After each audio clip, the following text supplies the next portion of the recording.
That was the best you could come up with? What? It's fun. Screw you, that was funny. Whatever. Welcome to StillerBros at the movies today, and we are going to see Jurassic World Fallen Kingdom. Now, is this on my most anticipated summer list? Hell no. Not really. Then why are we going to see it? Well, because we saw the last one, and that was fun enough.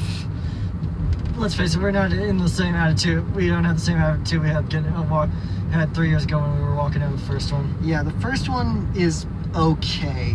There's stuff to like, but 3 years of thinking on it, and it just kind of wears it down. There's definitely some stuff. The last 10 minutes or so was still a fun ride, but it got progressively worse upon repeat viewings. So once again, why are we seeing Jurassic World 2? Well, mostly because it's kind of interesting that they swapped out directors. Colin Trevorrow did not direct this one. Mostly because he was off in a galaxy far, far away until they decided to put his ass on a freighter and ship him out to parts unknown. Yes. So instead we have J.A. Bayona, a Mexican horror director who is best known for a bunch of movies we have not seen, but his last movie was A Monster Calls, featuring Liam Neeson as a giant talking tree. Yes. So that tells you just about everything we know about J.A. Bayona. Yes. Otherwise, we have Chris Pratt and Bryce Dallas Howard returning the kids, the whiny ass kids whose parents divorced. The horse was a completely abandoned waste of time subplot. Almost as stupid as Love Simon leering over every fucking girl that showed up in the movie. That went fucking nowhere. What the fuck? Yeah. Instead, we have a couple of new characters. We've not heard good things about them so far. Yes. But we've got Chris Pratt, Bryce Dallas Howard. I think B.D. Wong's in there somewhere. Jeff Goldblum is returning to the franchise after a long absence. Yep. We also have a new dinosaur. Remember that hilarious joke they did in the first movie where they made the Indominus Rex or the I-Rex, to comment on all the consumerism and upgrading and stuff. Well, now it's called the Indoraptor, and so iRaptor. You did that fucking joke in the first one. And I know it's you because you are writing it again. Yeah. That's right. Colin Trevorrow and Derek Connolly, his typical co-writer, are writing this one. So, and they were going to write episode 9 before Trevorrow got fired. All their work got thrown out, and J.J. Abrams is going to be writing it. Is going to be co-writing it now, But that is neither here nor there. Yeah. But we're kind of hoping that this movie has at least But I'm kind of hoping at least that this movie has at least one moment that's similar to that last 10 minutes. Yeah. Of the last movie. Yeah. Because I don't think it's going to be worth it, but at the very least it will give me some entertainment it'll give us some entertainment for a little while. Yeah. And we're not going to go easy. And we're not going to go easy on it just because it's Chris Pratt's birthday today. No, Chris Pratt, you have been warned, Chris Pratt. Just because it's your birthday does not automatically excuse you from making it better. If this movie sucks, incredibly bad.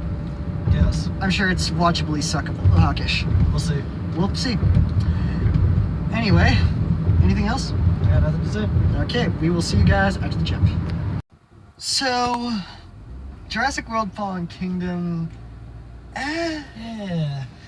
It's not terrible.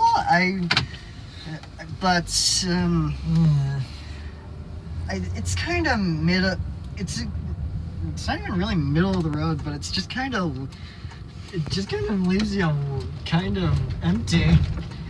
I mean, yeah, there's some good, interesting parts. Like they spend the whole movie kind of building up the fact that the dinosaurs are living animals, so you do kind of feel bad on the occasions where something bad happens to them. But overall, it's just kind of bland.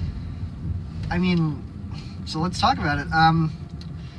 When Owen, the character by Chris Pratt's character Owen, he doesn't really get a lot of change throughout the movie. He's definitely a lot less misogynistic this time around. Yeah, and I mean, it's fun. It's still a Chris Pratt character, so he's charismatic as hell, and you like him. The thing is, I don't think we got a lot of Chris Pratt or Bryce Dallas Howard. I think we focused a little too much on other characters. Yeah, there was a Bryce Dallas Howard's character just pulled a complete 180 between movies somehow. She, in the first movie, they even say straight up in the first movie she didn't really care about the dinosaurs, but now suddenly she's running a dinosaurs rights group. It's weird. It's weird. The new side characters, Franklin and Zia, why are they in the movie? They really disappear. They disappear for a long stretch of time, about at the halfway point, and then they don't come. And then when they come back, they don't do much. Yeah, there's essentially the two of the. I mean, they're kind of okay, but I mean they're not like Jar Jar levels of bad. But when it comes down to it, why are they? They're kind of not really needed to be in the movie. Yeah. In the movie, there's I mean, Zia has some merit because she's a vet, because she's a dinosaur vet, so she knows what she would be doing to actually help the animals. But Franklin, he's there to open one door, and that's about it. Then he's also just gonna make jokes about bug spray and other things because you're wacky nerd. We also have James Cromwell, who's in it for a short amount of time. Yeah, he's okay, I guess. I mean, I believe he worked with John Hammond at one point. They kind of get the feeling that they kind of wanted the character to be John Hammond just so that they could have one little visual of the amber cane breaking near the end of the movie. Which they got which they got anyway, which they kind of crowbarred in and then put in the trailer. So you kind of get the feeling that he was supposed to be John Hammond because they even gave him the cane, which is weird because Richard Attenborough died before they started production on the last movie. Yeah. We also have a kind of interesting plot twist, which kind of is interesting for a Jurassic Park movie. The problem is they don't really do anything with it except for a sequel to turn it into a quick little sequel bait. And it's not even sequel baiting based on the concept of the plot twist. It's a sequel baiting based on something that they throw in from the plot. Look, the plot twist, it's foreshadowed a little bit, but then when it comes up, it's like, okay, are we going to explore this? Are we going to go through the ethical and moral ramifications of something like this? But no, they just kind of leave it alone for like a good 15-minute stretch of the movie before they decide to throw in one quick little addition to it, and then they continue to not talk about it. Yeah. Toby Jones is here for a little bit as basically an auctioneer for selling dinosaurs to mercenaries. Yeah, they're doing the monetization of dinosaurs thing. I get it. I get why it could happen, but it's just... Oh! Sorry about that. Dropped you guys. But anyway, Toby Jones, I get the monetization of dinosaurs. I get why it could be a possibility, but at the same time, I don't think you realized how much people didn't like that plot point in Jurassic World. I mean, the only thing that I got out of it was a lot of people having conversations on the internet essentially saying the only way I'm going to actually watch them making militarized dinosaurs in the next one is if they give raptors sniper rifles. No, they do not. And also, for the second movie in a row, no one says you should have stayed extinct, bitch. Come on! Oh, guys, it's right there. It's a cool action movie. If you're gonna make a sci-fi movie of the week with a bigger budget, at least throw in a stupidly awesome line like that. Yeah. And then Jeff Goldblum, he's here. He's not here for long. He's in 2 scenes, and it probably adds up to about 5 minutes of screen time. 90% of Goldblum is in the trailers. And if you think that they're gonna spend a lot of time on the island, they're on and off in about 45 minutes. Yeah, it's a good... And this movie is a little over 2 hours, and it feels like it. it drags for long stretches. Because it feels like they're cramming a lot into it. And J.A. Bayona is directing this thing well. It's creepy when it needs to be creepy. You can tell, you never once forget that this guy does horror movies, come up doing horror movies. I think, but the problem is kind of the script. The script wants to throw a lot of grandeur at this thing, but it kind of doesn't forgets what story it's telling sometimes.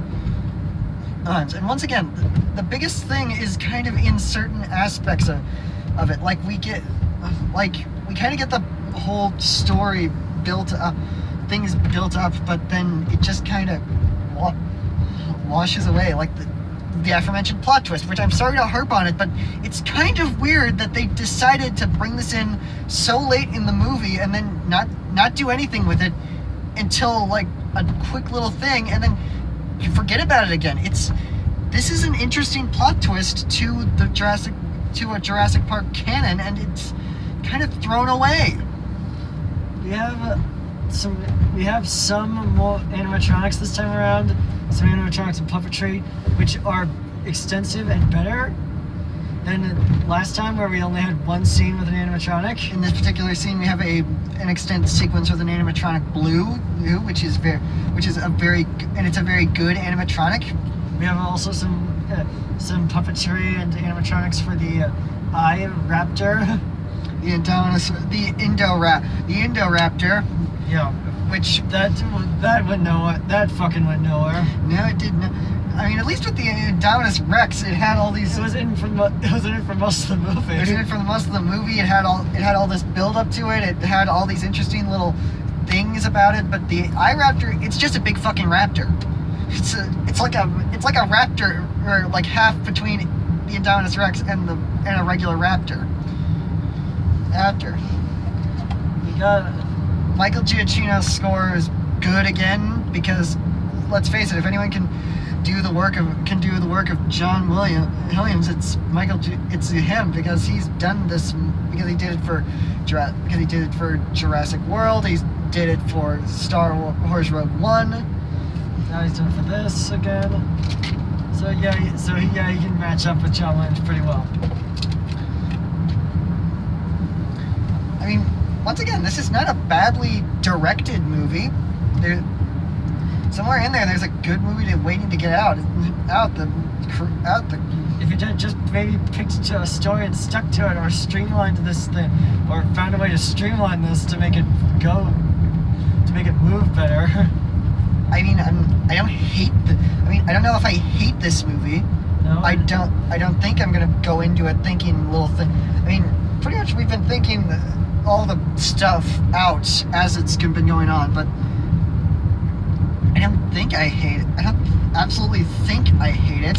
I don't think I hate it either, but I don't know. I'm not excited for a third one, and especially with Colin Trevorrow taking the reins again. This is probably gonna make the money to justify making a third one. The first one was kind of the surprise hit of 2015. However, this isn't going to make all the money that Jurassic World 1 made, that the first Jurassic World made.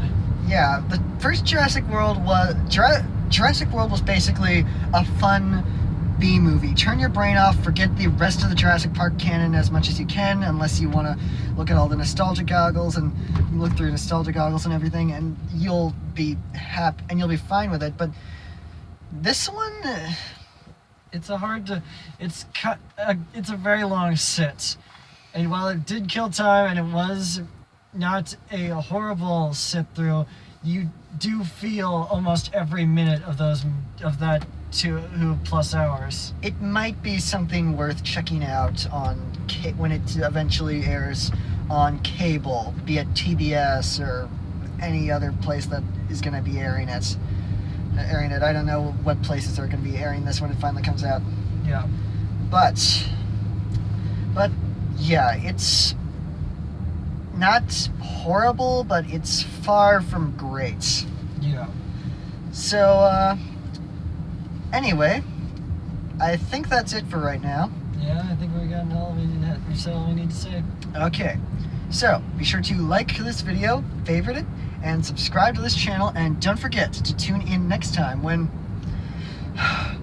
Does anybody have some orange slices?